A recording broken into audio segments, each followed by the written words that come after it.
received a question about match preparation.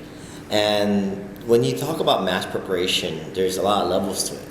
Are we talking about match preparation for a match like in July, when it's like February? Or are we talking about a match like a week away or tomorrow or today? Okay, and we'll approach it from the far away perspective first. For example, say I have a match in May, which is exactly what I'm doing. I'm playing a league. Two of us finished 1-2. One guy's undefeated. I have one loss, and so, but the third place guy and the fourth place guy normally it'd be 1-4, 2-3. The third place guy, the fourth place guy, there's a tie. There's like a 5-way tie for third and fourth. So these 5 guys have to play off against each other. And so it's like one match a week. So we have to wait a month. And in Thailand, April is a holiday, so we don't play in May. So now we have a problem because I have to sit around and wait until May. And for myself, I know myself, I can play really well maybe 3 times a year. And that's called peaking. And so my preparation for my match in May is simple. I'm just going to start working out more in terms of lifting weights. I'm just going to lay back a little bit on the tennis. I've been playing a lot. It's boring my mind. So mentally, I'm taking a mental break. So I'm focusing on lifting. I'm working on some technique. I'm changing some things. Okay, and I have time. It's March. I have April. I have 2 months until May. Okay, and then what will happen is 1 month before May, I'll start playing a little bit more. It's gonna be really hot, so I have to get used to the heat.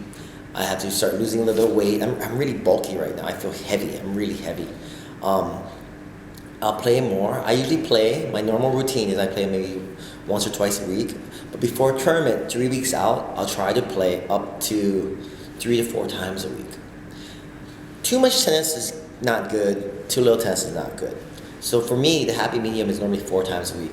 I'll play Tuesday, Thursday, Saturday, Sunday.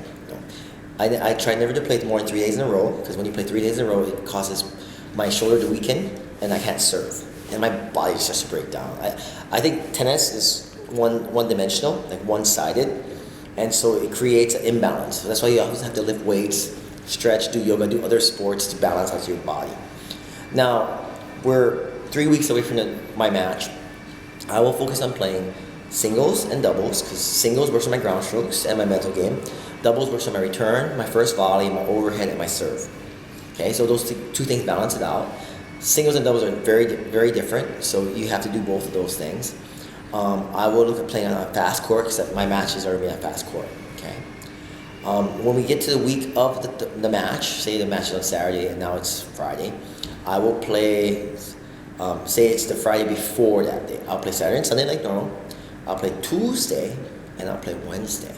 I'll give myself 1 full day's rest before my match if it's on Friday. If the match is on Saturday, then I'll just do this normal routine. Saturday, Sunday, Tuesday, Thursday. I'll rest on Friday and I'll play on Saturday. So everything stays the same. I'm playing on best play. Okay. On Friday, Thursday, from Wednesday, no alcohol. From Thursday, just start hydrating. I try to avoid heavy meals, heavy proteins. Beef goes through your body so slowly. You know. Friday, everything's the same except Friday night's dinner, I'm going to make sure I drink lots of water, and I'm going to have like a high carbo meal like spaghetti or potatoes or something like really carbohydrate full, so I get myself energized, and maybe have a banana. And on Saturday morning before the match, I'll wake up 2 hours before the match. If it's a morning match, I'll eat something light. I normally eat like maybe a fried rice or maybe a chicken sandwich. Something really light that goes through my body pretty well. No dairy, no milks. Milks are bad for you. It's heavy. No proteins like pork's okay for me, but no fried, like nothing fried, really bad for you. It's oily, it'll sap you. Nothing sugary, because too much sugar give you a high, and then it will come down before your match, right? You can have a banana. You have to experiment with the banana, because for me, a banana is really heavy. It just sits in my stomach. I understand why people do it. Like I did that tournament where I played like 6 sets in one day, pro sets. I just ate a little bit of banana, and I felt it in my tummy, kind of absorbing everything. Like I would drink the sports drink, I drink water, I drink Diet Coke, and it was just kind of there. I didn't have to eat, I didn't have to worry about eating. I had food. Between matches, I ate something really light, like a cup of noodles, a light sandwich, like a tuna fish sandwich, and I went to my next match, and a little bit of banana. Too much banana is really heavy for me. Then I'll try to go warm up an hour before the match. I'm looking for about 20 minutes, make sure everything works. Okay? And in the warm up, as I'm playing the guy, I make sure he hit balls at 4 different levels: above the shoulder, shoulder to waist, waist to knees, knees down. Find out what the stroke weakness is. Watch his grip. Watch his tendencies. Put the ball right in the middle of the court for him. See if he goes forehand or backhand. Where is he striking the ball? If possible, I'd scout him out. But if not possible, then I try to read his serve, see if he has a big flat, slice, spin, see if he has variety in his serve. If he's a big flat server, I can just stand farther back.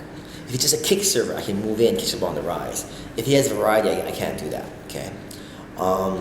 And once we're in the match, and I've pretty much been prepared. That's my match preparation. It's just the normal stuff after that, okay? And what we talked about previously. So what have I talked to you about in terms of match preparation?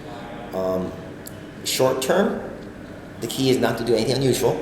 Don't change anything. Like I had a friend, we're going to play a tournament in 2 weeks and change his service motion. No. I had a friend who didn't go to the site to practice. No. If you're playing at some site, you have to make a point to go there and play at least, if you can, go there and practice beforehand. Just get yourself used to the setting. Because something as small as like walking on the court. Like I went to Wailea and I walked the courts at Wailea, and there's a couple courts had dead spots. Like I dropped the ball and the ball didn't bounce. Or like I walked on the court and I felt like there's like a depression in the court, you know. Or the courts are slanted for water, take off water, you know, like water drainage. The courts are slanted. Or the courts are like this, where it goes high to the net, one side's higher or lower than the other. Or it's slanted like this. I've been in courts where the net's the high point and the water goes off the court like that. You gotta know where the sun is. You gotta know if it's gonna be windy. Sometimes it's really noisy if you're next to a freeway or there's kids around you. I've been to courses that have been smelly. Like when the wind shifts, it was next to like a garbage dump. You know, so you gotta kind of get a feel for the court too. There is such a thing as a home court advantage, you know, like how comfortable you are. Because some courts, the side walls or the fencing is really close to the court, so it makes the court look really small.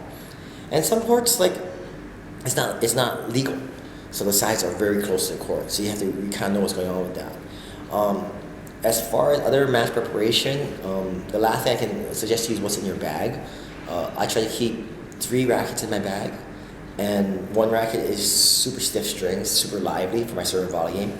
1 racket is super soft polys. And another racket is super soft polys. I tend to go with the super soft polys right now. Because like Luxilon really grabs the ball. Really gives you massive spin. But because you have the massive spin, when you volley, the ball just kind of hangs in your racket. So there's no pop on your volley. So you have to see what works for you.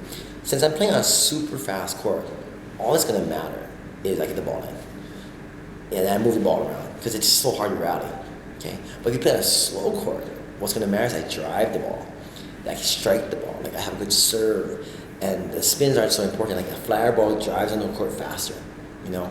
So it just depends what you're talking about in terms of match preparation. Last thing, mentally, I try to avoid anything that makes me tired. So no video games. Like I played Halo or like Medal of Honor before I play the match, and it makes me tired. You know, no arguing, nothing serious. Don't even think about anything serious. Some people like to listen to music and stretch, whatever works for you. But those are some things I use for my match preparation. So I hope that helped you out.